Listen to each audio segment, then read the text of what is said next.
ايو ريست برو ما ينفدو عشقك ده نظري ما فقط 3 روز مانوكا تمام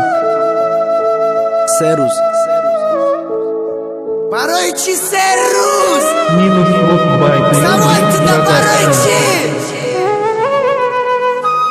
ده دینم جوشیدک دختره عشقش 3 روز بود خیانت نمکد حقم دختره کی سوس بود زنگ میزد با واس شدت که اومده سم دانشگاه برو اومد و پیش خودک گذشته سمالو که جدای رسیدم بردار تلیفون تا رسید دخترک پشم بخیرت نکش نومروشه گپ زده رفتم پیاده تو پشی 64 گپ و بینی خود موندمون منش پشتی 24 گپمون رونشید همه هرو ملیاشید بیا پاگا بینم تا دختره گنده مخوشید هر روز قدیش پرگم کبرو هر روز زنگش بزد دیل بردارش که دروش گپات و چات گخش رو بزد گپمون بولی دیگشید عشقی 3 روز سرشید اولش خنده قطی گذاشت جنگ رزمور سرشید انا رفته برید اکی خود تو قمودی دیلی او را شکستی دیلش های عشقی موندی در اولی بیت خطا گیوم آمده فامون در نت صورت تو ما میگفتی نت فرمون فامون گپوی رکی های برم رفتی قر کدی جان کدی کپریز کدی حیاتت جان باز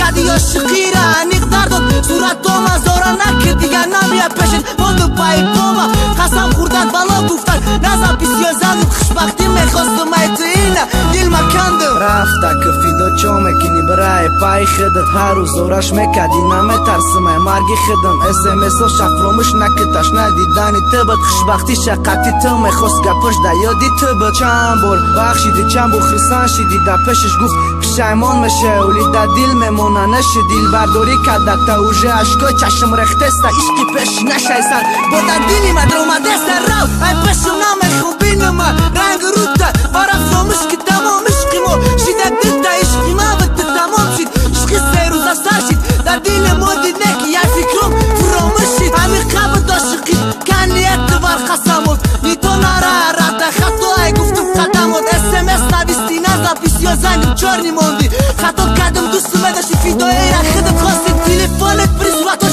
او دلیت که نومراشه وقتی خود چامیه و بعد نفهمونه یا چه فیدو نکاوش دیگه رفتای سفیده چکت تو دوره اکی خوشبخت میشه دیگه پتلق چاک از سر دادم پرواز که برا پرنده آسمانی خانه تو دا شکسته